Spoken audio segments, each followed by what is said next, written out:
Hi guys, welcome back to CJ's Keto Kitchen. If you are looking for ketogenic recipes that the entire family will enjoy, then you have come to the right place. Tonight we are going to be making barbecue sauce. So let's go ahead and get started.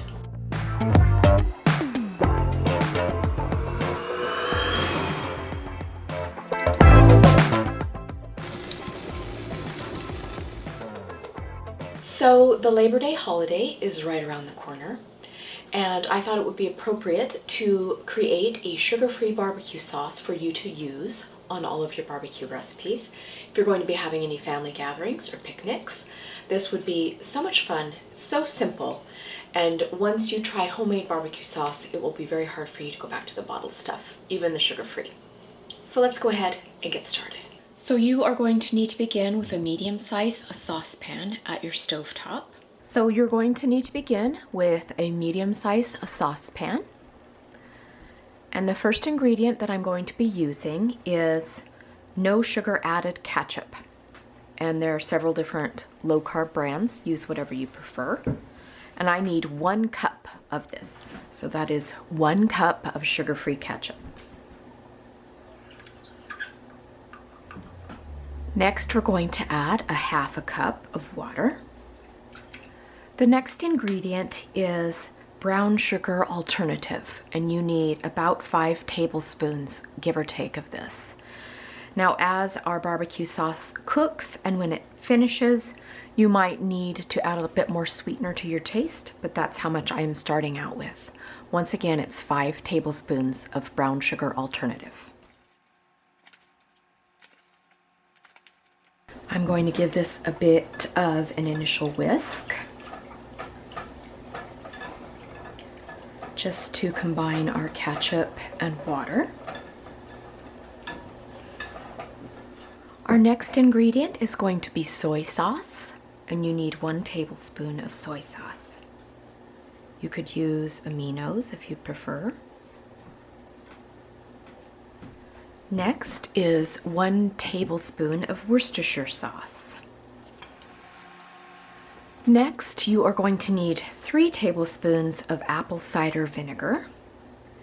Remember that if you're going to be using raw unfiltered, which is what I'm going to be using here, that you need to shake it vigorously and make sure that you have gotten all of the mother or the very good bacteria that grows in apple cider vinegar off the bottom of your container. So once again, that is 3 tablespoons. We want about 1 tablespoon of Dijon mustard, and I'm just going to go ahead and put a squirt in. Our next ingredients are going to be spices, and I'm going to be putting in about a teaspoon of each of these. The first one is garlic powder. Next, you could put in individually chili powder and onion powder, but for this step, I'm going to be using a smoky paprika chipotle powder that I got off of Amazon that I'm very happy with. This one happens to be by, I think it's, yes, Victoria Taylor Seasonings. And I'm going to be putting in about a teaspoon of that. And I really like the smoky flavor that this imparts.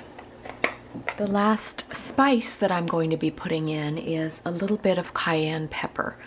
Of course, use cayenne pepper however much you prefer the spiciness of your barbecue sauce to be. If you don't care for your barbecue sauce to be that spicy, you can of course omit this, but both CJ and myself like a spicy sauce. So you can put in as little as a 1/4 teaspoon or all the way up to a teaspoon. The next thing that I'm going to be adding is liquid smoke, and I'm using Wright's brand, and Wright's brand comes in different flavors of wood that it is smoked from. I just happen to have hickory here, but it is generally with your other barbecue sauces and things, soy sauces and Worcestershire sauce in the grocery store. A lot of times it's on the top shelf. But this is just going to impart a good slow smoked flavor to our sauce. And I'm going to put in 1 teaspoon. I use rice in my roasts when I put them in my slow cooker as well. And the last ingredient before we begin cooking our sauce is bourbon. Now this is of course completely optional. I'm going to be putting in 1 ounce of Jack Daniels actually. And you don't need to be concerned about the alcohol in it because it is going to cook off, but you can omit this, but it does give it that nice oak barrel taste that a deep, rich barbecue sauce will have.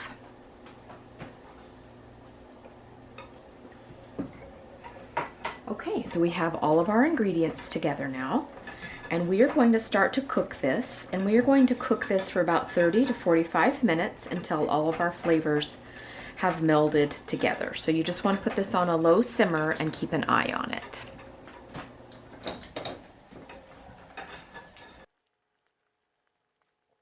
Okay, so we have let our sauce simmer for about 40 minutes.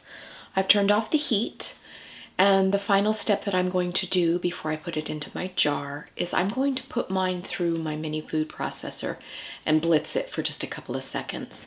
And that's going to make sure that any of our larger pieces of seasoning are well combined and our sauce is very smooth.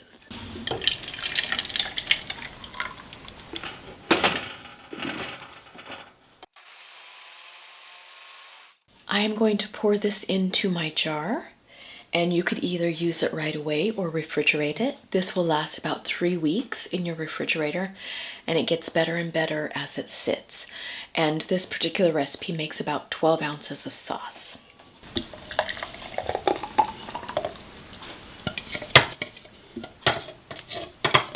I'm close.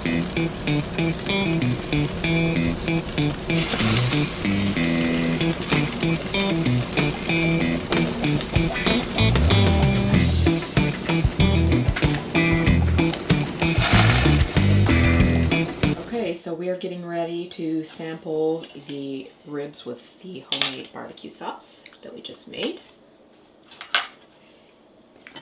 So normally I don't eat ribs with my with a fork and knife. Sauce is good. It's not really spicy at all. Got more sweetness than spice. It's a good job. I know we could add more spice later, but I think it's good. Well, Izzy likes it too. Yeah. So. Yeah, we have to keep in mind that some of our kids are eating it too. Right. So, good job, baby. I think people will like it. And again, it's one of those things where people can kind of experiment and do stuff, do what they want as well. Exactly. They don't have to make it exactly like we made it.